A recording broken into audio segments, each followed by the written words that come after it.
اگر آپ گوگل کریں تو کہ دنیا کے ٹاپ 5 انڈسٹریلائز اور انڈسٹریلی اکنامکلی اسٹرانگ کنٹریز کون ہیں، اور اس کے بعد آپ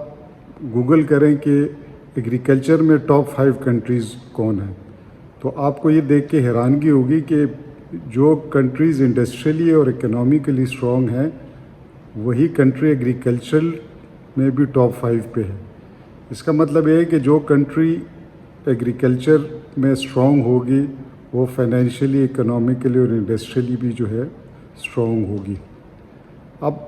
سعودی عرب ہے تو اس کے پاس تیل ہے، ایگریکلچر نہیں ہے چونکہ پانی نہیں ہے، اور وہ تیل کی وجہ سے اکنامکلی اور فائنینشلی اسٹرانگ کنٹری ہے۔ چائنا کے پاس آئل نہیں ہے، 70 to 80% وہ امپورٹ کرتے ہیں۔ انڈیا بھی امپورٹ کرتی ہے، امریکنز بھی نیٹ امپورٹر ہے، بھی ایکسپورٹر بن گئے، لیکن یہ ساری کنٹریز جو ہے نا ایگریکلچرلی بہت اسٹرانگ ہے، اس لیے وہ ٹاپ 5 میں ہے، انڈسٹریل وائز بھی اور اکنامک وائز بھی۔ پاکستان کی ایک بہت بڑی آبادی ہے جو بڑھتی جا رہی ہے ہر سال، ہر 10 سال کے ساتھ، اور ہمارے جو بیک بون ہے وہ ہمارا ایگریکلچر ہے۔ پانی ہمارے پاس بہت ہے، ہمارے دنیا کا سب سے بڑا کینال سسٹم ہے، اور زمین ہماری جو ہے وہ زرعی طور پہ جو ہے اچھی ہے، لیکن ایگریکلچر کی طرف جو توجہ ہے وہ ہماری گورنمنٹ کی طرف سے کبھی بھی ایک ٹاپ امپورٹنس یا پرائورٹی اس کو نہیں دی گئی ہے۔ اگر ہم نے یہ 20-22 کروڑ کی پاپولیشن کو کھلانا ہے، فیڈ کرنا ہے، تو اس کے لیے ضروری ہے کہ ہماری پیداوار جو ہے وہ بڑھے۔ ابھی کچھ عرصے پہلے ویٹ کی کرائسس ہوئی، پھر چینی کی کرائسس، جو بھی گورنمنٹ کو کرائسس جو وہ فیس کر رہی ہے اگر وہ یہ دیکھے تو وہ بیسیکلی ایگریکلچر سے ریلیٹڈ ہے۔ چینی ایک بہت بڑا پروپیگنڈا، پھر جب گندم کی کمی ہوئی، سیڈلی سپیکنگ اس کی طرف کسی بھی گورنمنٹ نے کبھی کوئی توجہ دی نہیں ہے کچھ زیادہ۔ اب فارمر کے اپنے مسئلے اور ایشوز ہوتے ہیں جو گورنمنٹ کو ریئلائز کرنے چاہیے۔ وہ ایشوز کیا ہیں کہ وقت پہ پانی نہیں ملتا، دوسرا پانی جو ہے نالے نہریں سب کچی ہے تو واٹر ٹیبل اوپر ہو جاتے جب پانی ملتا ہے، بارشیں ہوتی ہے ناگہانی آفتیں آتی ہے تو صحیح طرح پانی جو ہے زمینوں سے نکلتا نہیں ہے، اور بعض اوقات مہینوں تک پانی جو ہے وہ زمینوں میں کھڑا رہتا ہے، پراپر سیم نالے کو ڈریجنگ یا اس کی صفائی نہیں ہوتی ہے، جس کی وجہ سے وہ نالے بھر جاتے ہیں اور کسان کی زمین میں سے وہ نکلتے نہیں ہیں۔ باغ جو ہیں وہ تباہ ہو جاتے ہیں، کیونکہ کسی ایک درخت میں 3-4 دن پانی کی اس کی جڑیں رہے تو وہ درخت جو ہے وہ سوکھ جاتا ہے، فصلیں تباہ ہو جاتی ہیں، 5-5 10-10 سال کے باغ جو ہیں وہ اس کی وجہ سے جو ہے وہ ختم ہو جاتے ہیں۔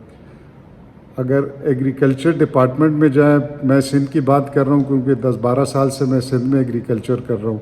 تو وہ آپ کو کسی قسم کی کوئی گائیڈنس پرووائڈ نہیں کرتے، ان کی اپنی ایجوکیشن نہیں ہوتی ہے، اور دوسرا زیادہ سے زیادہ ان میں جتنے بھی ہوتے ہیں وہ پولیٹیکل بھرتیاں ہوتی ہیں، تو جب آپ ان کو اپروچ کرتے ہیں کہ ہمیں کوئی گائیڈنس دے دے تو ان کو خود کوئی ان کی اتنے ایجوکیشنل ایگریکلچر پہ بیک گراؤنڈ نہیں ہوتا ہے کہ وہ فارمر کو جو ہے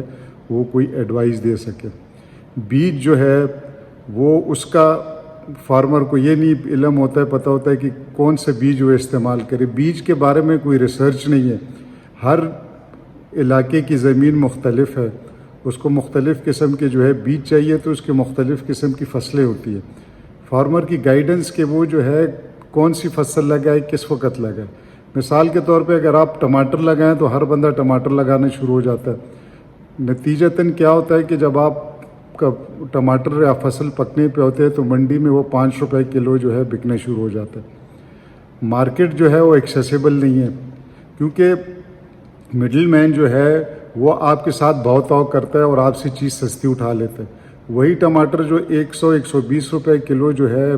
بازار میں مل رہے ہوتے ہیں وہ فارمر سے 5 روپے اور 10 روپے کلو پہ اٹھائے جاتے ہیں۔ گنا اگر آپ لگا لیں تو وہ آپ سے ملک والے اٹھاتے نہیں ہیں اور کھڑا رہتا ہے، پھر آپ کے ساتھ آ کے جو ہے وہ آڑتی جو ہے بہت تاؤ کرتا ہے، اور پھر وہ گنا آپ سے اتنا سستے خرید لیتا ہے کہ کہنے کو تو ریٹ اگر 180-200 روپے لگائے ہوئے آپ سے 140-150 میں سودا کر کے اٹھا لیتے ہیں۔ آپ نے بھی زمین سے گنا ہٹانا ہوتا ہے کہ اس کو کاٹیں گے تو اگلی فصل چلے گی نا، اور نتیجتاً وہ گنا جو ہے بعض اوقات جو ہے، جیسے میرا ایکسپیرینس تھا، میں نے اپنے جانوروں کو کھلا دیا، میں اس کنکلوژن پہ پہنچا تھا کہ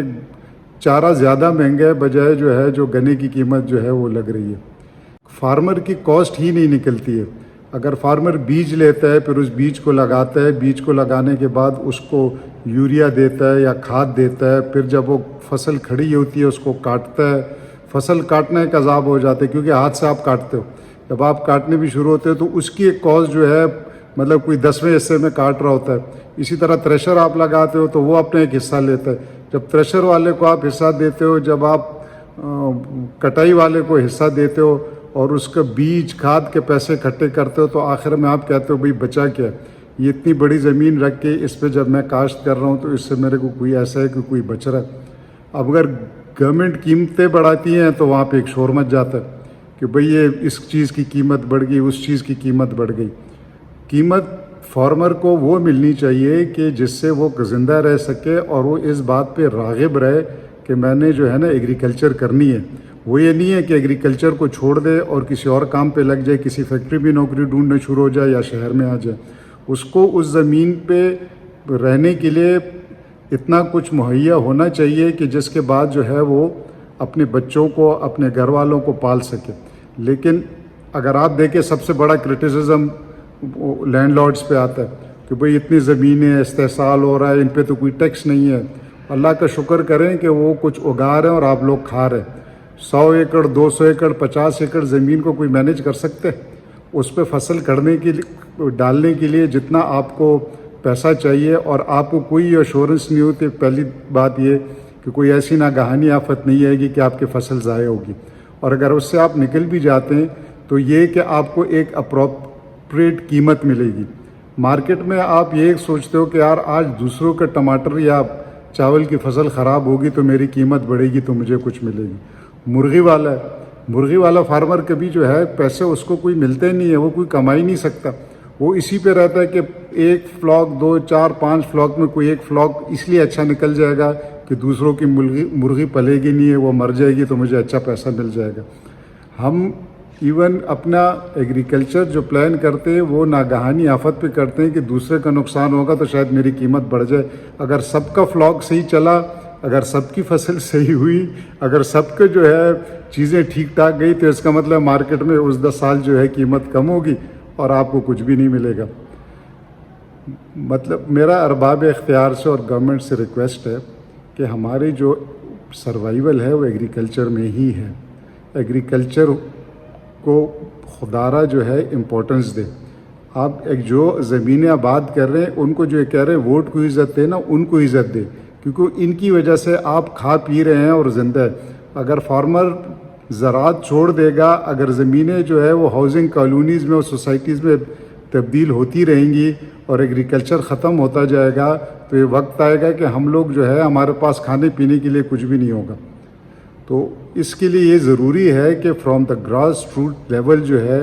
فارمرز کے لیے فیسلٹیز دی جائیں، ان کو لون دیے جائیں، ان کو ریلیف دیے جائیں، ان کو انشور کیا جائے کہ آڑتی بیچ میں نکل جائے. مارکیٹس ایسی ہوں کہ وہ مارکیٹ تک اپنا مال لے جا سکے، وہ اس کو بیچ سکے، ان کو صحیح قیمت مل سکے.